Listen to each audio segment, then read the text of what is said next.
বলো।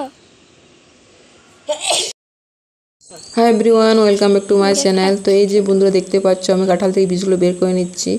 আর কাঁঠালটি এত বেশি পেকে গেছে আর খাওয়া যাবে না, আর আমার এত বেশি পাকা কাঁঠাল খেতে ভালো লাগে না।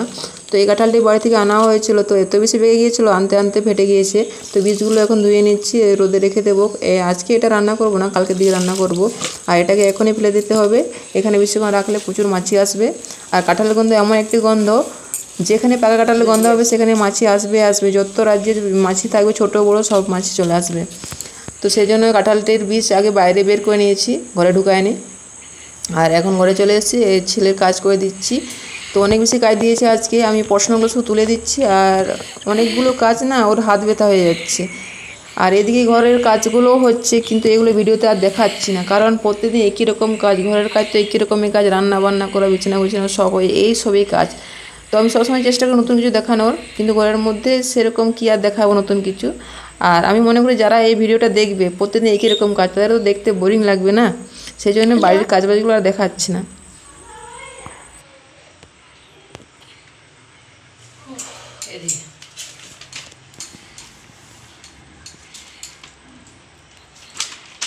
হাই বন্ধুরা, এখন দুপুর হয়েছে, তো খাওয়া দাওয়া করে এখন একটু বিছানায় শুয়ে পড়েছি। তো আজকে আমি খুবই খুশি। তো আজকে একটা খুশির খবর আছে। তো কি খুশি খবর, তোমরা ভিডিওটি দেখতে থাকো, তাহলে তোমরা বুঝতে পারবে। তো আমি তো খুবই খুশি আজকে। তো যে ছেলেকে আমি ঘুম থেকে উঠিয়ে দিয়েছি, তো এখন ওর টিউশনে আছে। তো এখনও ঘুম কাটেনি ওর, এখনও হায় তুলছে। তো কিছু করার নেই, ওকে এরকমভাবে আমাকে নিয়ে যেতে হবে। টিউশনে যাবি না?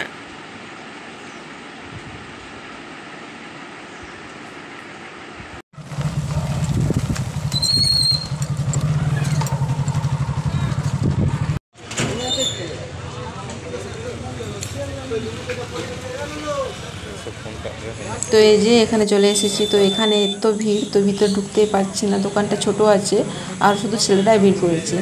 তো এখানে দেখতে পাচ্ছ একটা সাপ বেরিয়েছে। তো বেশি বড় সাপ নয়, বাচ্চা সাপে ছিল। তো মোবাইল কিনতে সে সাপকে দেখতে পেলাম।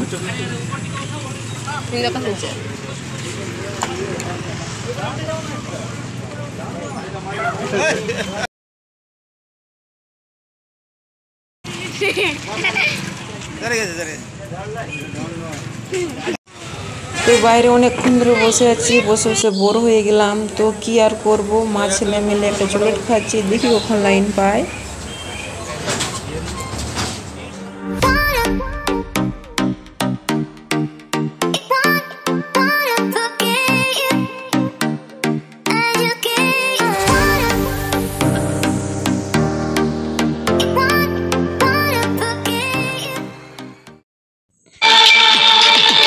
আজকে পেলাম দু হাত ভরে, যা ছিল সব